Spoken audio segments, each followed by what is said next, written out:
कहानी की शुरुआत में हम देखते हैं एक ताकतवर आदमी फिनिस्ट और उसके चेले एंडी को। इस वक्त ये दोनों जंगल में एक बहुत बड़े जंगली सुअर को पकड़ने जा रहे थे जो लोगों की फसलों को बर्बाद कर रहा था। गांव वाले उससे बहुत तंग थे। इस खतरनाक जानवर के सामने भी फिनिस्ट डरा नहीं। उसने एंडी से कहा कि सब मुझे हीरो मानते हैं, अगर मैंने इस सुअर को काबू में नहीं किया तो क्या इज्जत रह जाएगी मेरी। उसने हथियार उठाया और सुअर पर हमला किया, लेकिन इन छोटे हमलों से सुअर पर कोई भी असर नहीं हुआ। फिनिस्ट की मदद के लिए एंडी ने भी अपने हथियार से इस सुअर पर हमला बोल दिया, लेकिन उसका हथियार सुअर की नाक में चला गया और वो नींद से जाग गया। अब सुअर गुस्से में आ गया और एंडी की ओर बढ़ा, लेकिन तभी फिनिस्ट उसके आगे आ गया उसे रोकने के लिए। उसने पूरा जोर लगाया, लेकिन इस ताकतवर जानवर को रोक नहीं पाया। अपना थोड़ा सा जोर लगाकर ही सुअर ने फिनिस्ट को हवा में उड़ा दिया और आखिर में वो नीचे आकर सुअर के ऊपर ही गिरा। इस सुअर को काबू में लाने के लिए एंडी ने फिनिस्ट की तरफ एक रस्सी फेंकी। जैसे ही फिनिस्ट ने रस्सी पकड़ी, ये सुअर हवा में उड़ने लगा।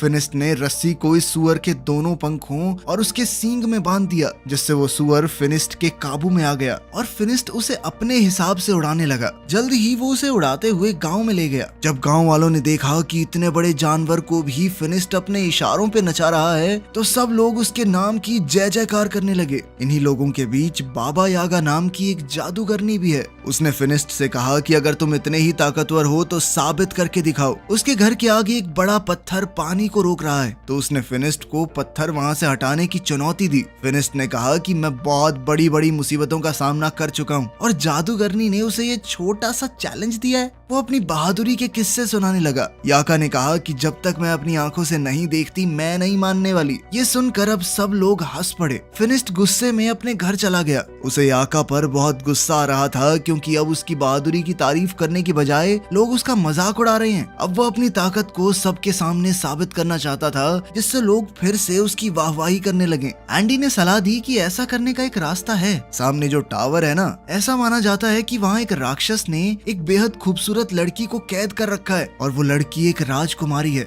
अगर तुमने उस राक्षस को मारकर राजकुमारी को आजाद कर दिया तो पूरी दुनिया में तुम्हारा नाम गूंजेगा। फिनिस्ट ने तय कर लिया कि वो इस राक्षस से जरूर लड़ेगा। रात होते ही फिनिस्ट और एंडी उस टावर की ओर निकल पड़े। वहां पहुंचकर उसने देखा कि यहाँ पहले से ही कुछ योद्धा इस राक्षस को हराने आए थे, लेकिन वो लोग मशहूर होने यहाँ नहीं आए। वो तो राजकुमारी को बचाकर उससे शादी करना चाहते हैं। उन सब ने फिनिस्ट से पूछा कि अगर उन्होंने मिलकर राक्षस को हरा दिया तो राजकुमारी किसे मिलेगी। इस बात पर फिनिस्ट ने कहा कि मुझे नहीं चाहिए ये राजकुमारी, मैं तो बस यहाँ पे नाम कमाने आया हूँ। अलग जाकर फिनिस्ट ने एंडी को बताया कि वो उस राक्षस को अकेले मारना चाहता है, इसीलिए वो सुबह का इंतजार नहीं करेगा। ये कहकर वो टावर के अंदर खिड़की से चला गया। वहाँ पहुँचते ही फिनिस्ट को वो खूबसूरत राजकुमारी मिली। उसने फिनिस्ट से कहा कि क्या तुम भी मरने के लिए आए हो। फिनिस्ट ने कहा कि मैं तुम्हें बचाने आया हूँ। ये सुनकर लड़की भाग के अंदर चली गई। उसे रोकने के लिए फिनिस्ट ने उसका हाथ पकड़ लिया। राजकुमारी ने अपना हाथ छुड़ाया और एक पिलर के पीछे चली गई। तभी पीछे से एक सांप ने फिनिस्ट पर हमला कर दिया। फिनिस्ट इस सांप से लड़ने लगा। तभी फिनिस्ट को समझ आया कि ये कोई आम सांप नहीं है, बल्कि उस राक्षस की पूंछ है जिससे लड़ने वो यहाँ आया है। ये देखकर उसने पहले तो राक्षस पर खूब हमले किए, लेकिन जब कोई वार काम नहीं आया तो फिनिस्ट ने उस राक्षस की दुम यानी उसके सांप वाले मुंह को हाथ में पकड़ लिया और अपनी पूरी ताकत से इस सांप के मुंह को चीरने की कोशिश की। लेकिन जैसे ही फिनिस्ट ने उसका मुंह अपने हाथों से खोला, सांप ने फिनिस्ट की आंखों में थूक दिया और अब फिनिस्ट को नजर आना बंद हो गया। वो अंधा हो गया। अंधा होने पर भी फिनिस्ट ने हार नहीं मानी और अपने पैर से टटोल कर अपना हथियार ढूंढ लिया। अब फिनिस्ट ने दोबारा उस राक्षस पर हमला किया, लेकिन वो राक्षस गायब हो गया। फिनिस्ट ने इतने हमले किए कि टावर टूटने लगा। टावर टूटने के शोर से सभी योद्धा भी जाग गए। वो सभी टावर से गिर रहे मलबे के पास आए। इन योद्धाओं को ना राजकुमारी दिखी ना ही राक्षस, बस दिखा तो मलबे के नीचे दबा हुआ फिनिस्ट, जो धीरे धीरे उठ रहा था। जब एंडी को पता चला कि फिनिस्ट अपनी आंखें खो चुका है तो वो उसे वहां से ले जाकर घर छोड़ आया। फिनिस्ट अपनी आंखों को खोकर बहुत गुस्से में था। वो बहुत चिड़चिड़ा हो गया था। उसकी ये हालत एंडी से देखी नहीं गई। एंडी मदद के लिए बाबा यागा के पास गया। उसने बाबा यागा को सब कुछ बताया कि फिनिस्ट के साथ क्या हुआ, लेकिन बाबा यागा ने मदद करने से साफ मना कर दिया, क्योंकि जब वो मुसीबत में थी तो फिनिस्ट ने भी उसकी मदद नहीं की थी। ये बात जब फिनिस्ट को पता चली तो वो बहुत उदास हो गया। इसी तरह वक्त गुजरता रहा। अब एंडी ने भी फिनिस्ट के पास आना बंद कर दिया था। वो अपने सारे काम बहुत मुश्किल से कर पाता, बाहर जाकर खाने पीने का सामान खरीद कर लाता, लेकिन बच्चे उसके फल चुरा लेते। अब उसके पैसे भी खत्म होने वाले थे। एक दिन एंडी फिनिस्ट के घर आया तो उसने गुस्से में एंडी से कहा कि उसके पास एंडी के लिए कोई काम नहीं है, तो तुम एक काम करो, कुछ और ढूंढ लो। ये सुनकर एंडी वहां से चला गया।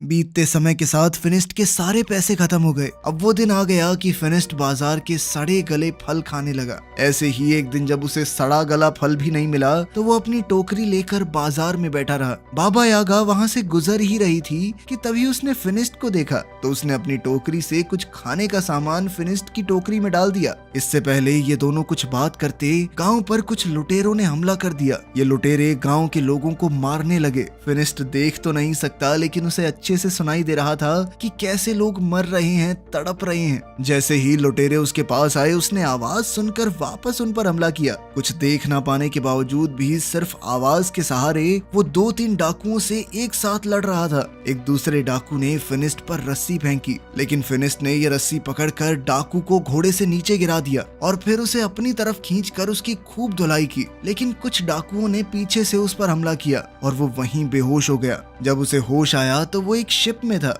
उसकी गर्दन और हाथों को एक लकड़ी में बांधा गया था। इस जहाज में बाबा यागा और गांव के काफी सारे लोग भी थे। फिर हमने देखा कि एंडी भी यहाँ है। वो जहाज में आजाद घूम रहा था। बाबा यागा ने पूछा कि तुम आजाद कैसे घूम रहे हो? तो उसने कहा कि मैंने इन डाकुओं को यकीन दिला दिया है कि मैं इनकी तरफ ही हूँ, मैं इनकी मदद करूंगा। साथ ही वो गांव वालों के ऊपर डाकुओं के लिए नजर भी रखेगा। एंडी के पास इस वक्त एक सोने का चिराग है जो उसने डाकुओं से चुराया था। उसने कहा कि वो इस चिराग को बेचकर खूब पैसे कमाएगा। जैसे ही एंडी ने इस चिराग को रगड़कर साफ किया तो उसमें से एक जिन बाहर निकला। उसे देखकर सब घबरा गए, यहाँ तक कि एंडी भी। नीचे का शोर सुनकर एक डाकू वहां आ गया, लेकिन जिन ने इस डाकू को मारकर ऊपर फेंक दिया। जब जिन एंडी के पास गया उसकी ख्वाहिश पूछने, तो एंडी ने कहा कि वापस चिराग में चले जाओ, और वो जिन दोबारा से चिराग में चला गया। ऊपर से एक डाकू आया और एंडी के गले पर तलवार तान कर अपना चिराग उससे वापस ले लिया, और कुछ ही देर में ये जहाज अरेबिया पहुंचा। गांव से लाए हुए सभी लोगों को गुलाम के तौर पर बेचने के लिए खड़ा कर दिया गया। वहाँ एक नकाबपोश आदमी आया और उसने फिनिस्ट, बाबा यागा और एंडी को खरीद लिया।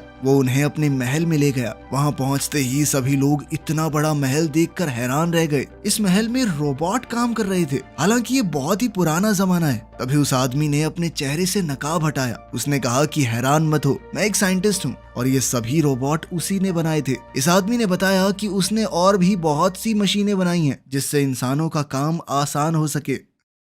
फिनिस्ट ने इस आदमी को अपनी कहानी बताई कि कैसे वो पहले एक बहुत ताकतवर योद्धा था और अंधा होने के बाद उसकी जिंदगी नर्क हो गई। साइंटिस्ट ने कहा कि मैंने तुम्हारे और बाबा यागा के बारे में सुना है। यह आदमी गुलामों को खरीदकर उन्हें आजाद कर देता है। जैसे ही खाने का वक्त हुआ, साइंटिस्ट ने अपने रोबोट से खाना मंगवाया। ये देखकर तो सब लोग बहुत इम्प्रेस हो गए। इन सबको लगा कि ये कोई जादू है, लेकिन साइंटिस्ट ने बताया कि ये कोई जादू वादू नहीं है, मैं पिछले 500 साल से इनके ऊपर काम कर रहा हूँ। ये सुनकर यागा हैरान हो गई और कहा कि तुम 500 साल से इतने जवान कैसे हो? इस पर साइंटिस्ट ने कहा कि मैंने एक ऐसा केमिकल तैयार किया था जिसे पीकर लोग हमेशा के लिए जवान बने रह सकते हैं। अब वो उन तीनों को अपनी लैब दिखाने ले गया। वहाँ जाकर फिनिस्ट ने पूछा कि तुमने ये केमिकल कैसे तैयार किया और क्या उसे पीकर मेरी आंखें भी वापस आ सकती हैं? साइंटिस्ट ने कहा कि उससे तो नहीं हो पाएगा, लेकिन मेरे पास एक दूसरी चीज है। उसने फिनिस्ट को एक चश्मा पहनाया जिससे उसे दोबारा सब कुछ दिखने लगा। साइंटिस्ट का मानना था कि साइंस की मदद से कोई भी चमत्कार किया जा सकता है और जो लोग जादू का इस्तेमाल करते हैं वो दुनिया को नुकसान पहुंचाते हैं, और इन नुकसान पहुंचाने वाली चीजों को खत्म करने के लिए ही उसने एक मशीन बनाई है। अपनी बात को साबित करने के लिए उसने वो चिराग निकाला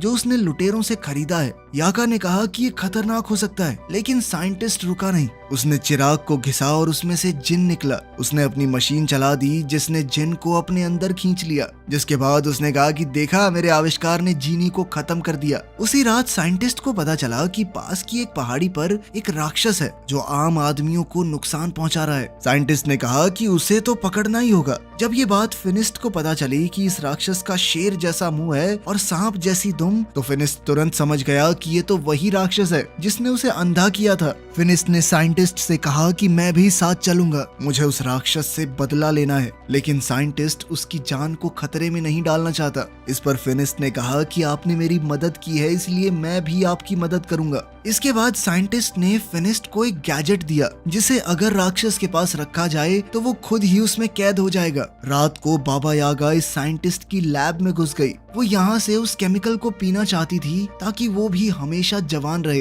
लेकिन साइंटिस्ट ने उसे पकड़ लिया और कहा कि अगर तुम लोग राक्षस को लाने में कामयाब हो गए तो मैं खुद ही तुम्हें उस केमिकल का थोड़ा हिस्सा दे दूंगा। अगले दिन जब वो सभी लोग जाने के लिए तैयार हुए तो साइंटिस्ट ने उन्हें अपनी स्पेसशिप दिखाई जिसकी मदद से वो वहाँ बहुत जल्दी पहुँच सकते हैं। उसने उन सबको उसे चलाना सिखाया। जाने से पहले साइंटिस्ट ने कहा कि मुझे वो राक्षस जिंदा चाहिए। साइंटिस्ट ने फिनिस्ट के हथियार को भी बेहतरीन बना दिया था। अब उसमें एक बटन था जिसे दबाते ही वो सब किया जा सकता है जो एक मामूली हथियार पहले नहीं कर पाता। अब उन्होंने उस उड़न तश्तरी में बैठकर अपना सफर शुरू किया और जल्द ही ये लोग उस पहाड़ी पर पहुंच गए जहां वो राक्षस है। काफी देर तक ढूंढने के बाद आखिरकार फिनिस्ट को उस राक्षस के पांव के निशान मिल गए। वो निशान एक गुफा के अंदर जा रहे थे। फिनिस्ट ने साइंटिस्ट की मशीन इस गुफा के बाहर रख दी। फिनिस्ट जानता था कि उसे राक्षस को मारना नहीं है, सिर्फ कैद करना है। इसीलिए वो बड़े आराम से अंदर गया और अपने हथियार से राक्षस को ललकारा और फिर वो बाहर आ गया। जैसे ही वो बाहर आया तो उसका सर एक पेड़ से टकरा गया जिससे वो वहीं पर बेहोश हो गया। राक्षस भी गुफा से बाहर निकल आया। इससे पहले राक्षस फिनिस्ट को कुछ नुकसान पहुंचाता, बाबा यागा ने जल्दी से उस मशीन को एक्टिवेट कर दिया। उस मशीन के अंदर से बहुत सारी चेन बाहर आई और राक्षस को खींचकर अंदर ले गई। फिर यागा ने लिवर दोबारा से दबाया और मशीन बंद हो गई। कुछ ही देर में फिनिस्ट को भी होश आ गया और अब वो सब लोग मिलकर वापसी का सफर करने लगे। सफर बहुत लंबा था, इसीलिए ये लोग रात को बीच रास्ते में ही आराम करने लगे। रात को पिंजरे से फिनिस्ट को एक लड़की की आवाज सुनाई दी। वो पिंजरे को खोलने लगा। बाबा यागा ने उसे ऐसा करने से रोका, लेकिन वो नहीं रुका। जब पिंजरा खुला तो अंदर वही राजकुमारी थी जो टावर के अंदर फिनिस्ट को मिली थी। बाबा यागा ने कहा कि इसका मतलब ये राजकुमारी ही वो राक्षस है। यागा ने कहा कि इसे बाहर निकालना काफी खतरनाक हो सकता है, लेकिन फिनिस्ट उनकी बात सुनने को तैयार ही नहीं था क्योंकि शहजादी पर उसका दिल आ गया था। जैसे ही फिनिस्ट ने राजकुमारी की तरफ हाथ बढ़ाया, बाबा यागा ने उसे धक्का दे दिया और पिंजरे को बंद कर दिया। राजकुमारी ने बताया कि मैंने तुम्हारा हाथ इसलिए नहीं पकड़ा क्योंकि मेरे ऊपर एक श्राप है। अगर कोई भी आदमी उसे छुएगा तो वो राक्षस में बदल जाएगी। राजकुमारी ने कहा कि मैं बुरी नहीं हूँ। वो तब तक किसी को नुकसान नहीं पहुँचाती जब तक सामने से कोई हमला ना करे, ताकि मेरी वजह से किसी को नुकसान ना हो। मैं तो यहाँ अकेली पहाड़ों में रहती हूँ, लेकिन इंसान उसे यहाँ भी जीने नहीं देते। इसके बाद हमने देखा कि साइंटिस्ट ने एक किसान की बिल्ली चुराई थी। किसान ने उससे भीख मांगी कि ये बिल्ली किसी का कोई नुकसान नहीं करती बल्कि फायदा ही करती होगी थोड़ा बहुत। दरअसल रात को इस बिल्ली से लाइट निकलती थी जिससे आसपास रोशनी हो जाती, लेकिन साइंटिस्ट ने किसान की बात नहीं सुनी। उसने बिल्ली को अपनी मशीन के नीचे रखा। ये मशीन किसी भी चीज की जादुई शक्तियों को खींच लेती है और इसी तरह इस मशीन ने बिल्ली की जादुई ताकत भी खींच ली और फिर बिल्ली को जादू से एक केमिकल में बदल दिया जिसे साइंटिस्ट ने अपनी तिजोरी में रख दिया। यहाँ साइंटिस्ट ने बहुत सारे केमिकल्स पहले से इकट्ठा कर रखे थे। वहाँ राजकुमारी और फिनिस्ट एक दूसरे से प्यार करने लगे थे। बाबा यागा और एंडी इन दोनों को कैद करके साइंटिस्ट के पास ले जाने लगे। ये लोग जब साइंटिस्ट के महल में पहुंचे तो दूर खड़े होकर ही साइंटिस्ट को देखने लगे। उन्होंने देखा कि साइंटिस्ट ने एक जादुई परिंदे का सारा जादू खींच लिया और उससे बने केमिकल को अपने रोबोट्स में डाल दिया। इसका मतलब था कि ये रोबोट साइंस से नहीं बल्कि जादू की मदद से चल रहे हैं। वो इन सारे केमिकल्स को सभी जादुई चीजों से निकाल रहा है। इसके बाद बाबा यागा बहुत गुस्से में उसके सामने पहुंची। उसने कहा कि तुम झूठे हो, ये रोबोट कोई आविष्कार नहीं है बल्कि जादू से चलने वाले पुतले हैं, जिसका मतलब है कि तुम्हारी उम्र भी जादू से ही लंबी हुई है। वो जादू जो साइंटिस्ट ने मासूम जानवरों को मारकर हासिल किया है। ये सुनकर साइंटिस्ट को गुस्सा आ गया और उसने कहा कि मेरा सच जो भी जान जाए वो जिंदा नहीं बचता। इसके बाद बाबा यागा और एंडी डर कर वहाँ से भागने लगे। बाबा यागा ने फिनिस्ट और शहजादी को भी आजाद कर दिया क्योंकि वो जान गई थी कि ये साइंटिस्ट इस राजकुमारी के साथ भी यही करेगा। राजकुमारी ने बताया कि वो साइंटिस्ट को जानती है, वो काफी समय से उसके पीछे पड़ा है। तभी साइंटिस्ट भी वहाँ पहुँच गया। उसने अपने सारे रोबोट्स को इकट्ठा कर लिया ताकि उनमें से कोई भी भाग ना पाए और फिर राजकुमारी के अंदर से भी उसके जादू को अपनी मशीन से खींचने लगा। फिनिस्ट ने उसे बचाने की कोशिश की लेकिन वो बंधा हुआ था। वो उसे बचा तो नहीं सकता था लेकिन उसने राजकुमारी का हाथ पकड़ लिया ताकि वो राक्षस में बदल जाए। राक्षस बनते ही राजकुमारी ने अपनी जंजीरें तोड़ दी और वहाँ से भाग गई। मौका पाकर बाबा यागा और फिनिस्ट भी वहाँ से बच निकले लेकिन साइंटिस्ट के आदमी उनके पीछे लग गए। बाबा यागा ने उनसे बचने के लिए अपने जादू का इस्तेमाल किया। उसने तरबूज के बीज उन पर फेंके जो अचानक तरबूजों में बदल गए।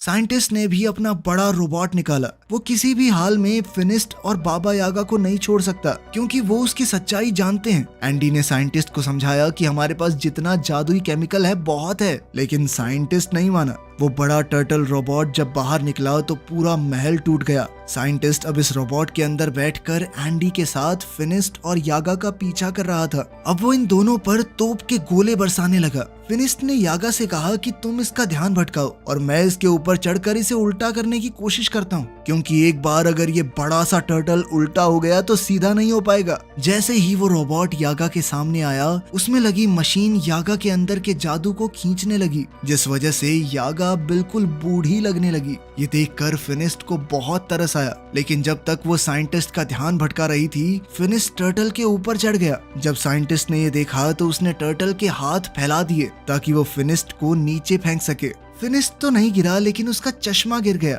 अब उसे दिखना बंद हो गया था। बाबा यागा ने जैसे ही ये देखा तो वो फिनिस्ट की मदद करने लगी, उसे बताने लगी कि कैसे लड़ना है, कहाँ जाना है। इतनी ही देर में राक्षस बनी हुई वो राजकुमारी वहाँ आ गई। उसे देखकर साइंटिस्ट डर गया। वहीं फिनिस्ट ने टर्टल के गले में जंजीर बांध दी और उसे उल्टा करने लगा, जिसके बाद टर्टल के अंदर मौजूद सारा जादुई केमिकल नीचे गिरने लगा। साइंटिस्ट ने अपने जादुई पंखों से वहाँ से बच निकलने की कोशिश की, लेकिन उसके जादुई पंखों ने काम नहीं किया और वो नीचे उस जादुई केमिकल में गिरकर मर गया। वहीं फिनिस्ट भी अब थक कर बेहोश हो गया था। राजकुमारी उसे वहां गिरा हुआ देखकर रोने लगी क्योंकि उसे डर लग रहा था कि इसे कुछ हो तो नहीं गया। वो फिनिस्ट से सच्चे दिल से प्यार करने लगी थी। जैसे ही शहजादी के आंसू फिनिस्ट की आंखों में गिरे तो उसे अचानक ही होश आ गया, साथ ही उसकी नजर भी वापस आ गई थी। फिनिस्ट ने उससे अपने प्यार का इजहार किया और हमेशा राजकुमारी के साथ रहने का वादा भी, लेकिन राजकुमारी ने कहा कि अपने श्राप की वजह से मैं तुम्हारे साथ नहीं रह सकती।